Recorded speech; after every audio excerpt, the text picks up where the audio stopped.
Hello everyone and welcome back to a brand new Carnage gaming video. Today we are going to be going over the best settings for FPS and visibility within Black Ops Cold War. If this video helps you even in the slightest, go check out our sponsor for this video, which is actually my Twitch channel. Right now I am live on Twitch as I record this and as this video goes up, so if you would please click that top link in the description, come stop by, just say what's up, that is all I ask.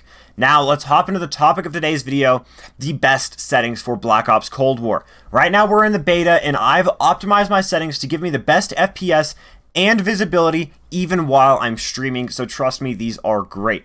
First up, your display mode. You want this in full screen so that your computer dedicates itself to this full screen application. If you go in windowed full screen, you're not going to get as many frames because you're not going to have that dedicated PC on your full screen monitor. Now, next you can pick whatever monitor you want. For your refresh rate, you want to pick whatever refresh rate your monitor is. I personally have 144 Hz monitor, so that is what I am going to pick.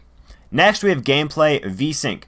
You want to disable this unless you're getting screen tearing. Screen tearing looks like this image right here on the left. If you're getting screen tearing, go ahead and disable it. If not, or if you're getting screen tearing, enable it. If not, go ahead and disable it because it limits your frame rate and it also limits just your maximum FPS capability. The real only issue it fixes is the screen tearing, so I would recommend disabling it. Same with menu VSync. Render resolution, if possible, you want on 100 because this is going to make it so that there are the maximum number of pixels on your monitor as your monitor provides you. So if I move this down to 44, it's basically going to be 44% of the pixels that there would be, which is obviously going to make my game look much, much worse. So I would recommend that if you're having trouble running the game, this is going to be the first step on getting better frames. If you have a really bad PC, you can bring it down, and that'll be one way to do that. Display resolution is another way to do that. You want it obviously to be on whatever monitor you have that display, but you can also change it. For instance, I have a 1920 1080 monitor. You can go ahead and change that to 1280 720 maybe if you're needing better frames. That is one thing that you can do. It'll make your game look worse again, but that could help your frames a little bit. It will affect your visibility though. Next, we have field of view, colorblind type. Obviously, if you're colorblind, you can fix that. Field of view is a pretty important one. The more you move it up, the worse frames you're going to get because your computer is trying to analyze more things at once. I'm streaming and playing the game at the same time and recording, so I leave mine on 80, but honestly, this is one you just got to play with for yourself. I think in between 80 and 90 is a good spot because also it affects how much of the map you can see. ADS field of view, you want that on independent for gameplay purposes. Brightness, again, that's going to vary case by case. And then over here on frame rate limit, you want that on custom, and then you want to go ahead and set it to basically whatever monitor hertz you have. And this one gets a little tricky. The reason I say to cap your frame rate is that when you sit at that frame rate pretty consistently, rather than spiking and going back down, this will keep you capped at a very specific frame rate. So for instance, I have 144 Hz monitor, but since I am streaming, I go ahead and cap it at 100. If I wasn't streaming, I'd go ahead and move this to 144, but I just leave it on 100. If you have a 60 Hz monitor, I'd recommend capping it at like 80. This is going to make your game more consistent and just easier to play. Now on the real settings, we have texture quality, texture filtering quality, model quality, all of these things. This is also going to vary case by case. This is the main one, texture quality. Now I would recommend sitting on high or medium if you can. Medium is where I'm sitting again because I'm streaming, but high is going to be kind of that sweet spot. Putting it on ultra, you're not going to find that much of a difference, so I would recommend setting it to high or medium, depending on what you think your PC can handle. Also depending on what this VRAM usage is. Basically, as a baseline, you want it to not ever hit the line, never go past and turn red. So right here, medium settings works for that. Same with texture filtering quality. You can really just do the same as your actual texture quality. This isn't going to affect your game that much. It's just going to be how it filters the different colors of the textures.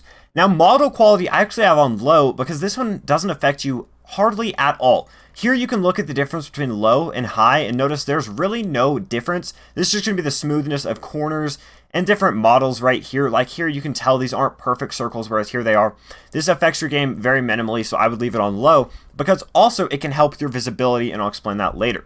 Special effects quality, medium, high. Here this is a good way to determine what is going to affect, and you see it has really no effect on your PC. This is kind of preference thing. Medium is, it kind of doesn't show different particles and special effects as well, and high it will. Fire is the example that they give, and that's a pretty good example. Different fires will look less high quality.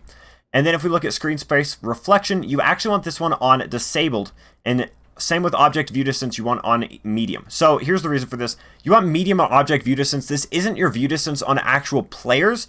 This is your view distance on small objects around the map. If you leave this on high, you might actually get those small objects in your way from long distances, whereas medium, it kind of makes them disappear almost. You can even turn it to low if you really would like.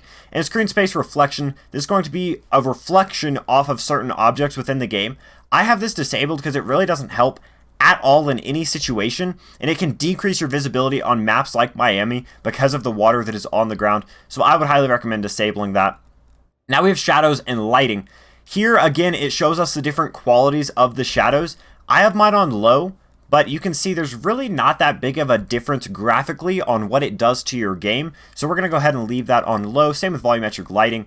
And then dynamic shadows, you want this on all. This is extremely important, especially on some certain maps, especially satellite.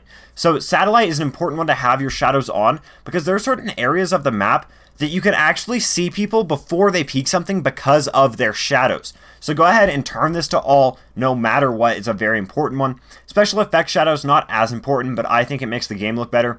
Weapon shadow, again, not as important, but I think it just makes the game look better. NVIDIA Reflex Low Latency, this is a new thing on some later model GPUs from NVIDIA. Personally, I have mine disabled. I haven't found literally any difference with this, so someone in the comments let me know exactly what this does and how it affects your game, because personally, I've tried every setting and I haven't found any difference. Anti-aliasing, this is going to be corners, jagged edges, and curved lines. I think medium's a solid spot to sit with this one. Ultra, again, does basically nothing. High, you can see a little difference between medium and high, but I don't think it's a big enough difference to matter. Motion blur, you want disabled. Obviously, you want motion blur off so that you can see people more clearly. Subsurface scattering, you're going to want enabled. I think that it really makes the game look smoother rather than kind of jagged. And then order independent transparency. This is actually a very important one. This is one that I think automatically sets to high, but it has a large effect on your game and literally does nothing for you. Here we can see the difference. It's literally in car lights, pieces of glass, stuff like that, and it does literally nothing for you. So go ahead and turn that absolutely disabled. And then in the advanced settings, this is also very not important, but if you have a computer monitor, you want sRGB. If you have an actual TV as your monitor, turn it to Rec.709. For your display adapter, you're going to pick your graphics card here. CPU priority management, leave it on automatic, and then your shaders should be downloaded. If you need to restart your shader downloading, go ahead and click that button. And those are going to be the absolute best settings for your visibility as well as your FPS. This gives you a really good balance of FPS, and it saves on areas that aren't as important, right? Shadows are very important, so we want that to be taking up our CPU and GPU usage, whereas things like model quality with the smoothness of edges on circles, not that important, so we turn those down to low. I spent a lot of time working with these settings and figuring out what the best settings for you absolutely were.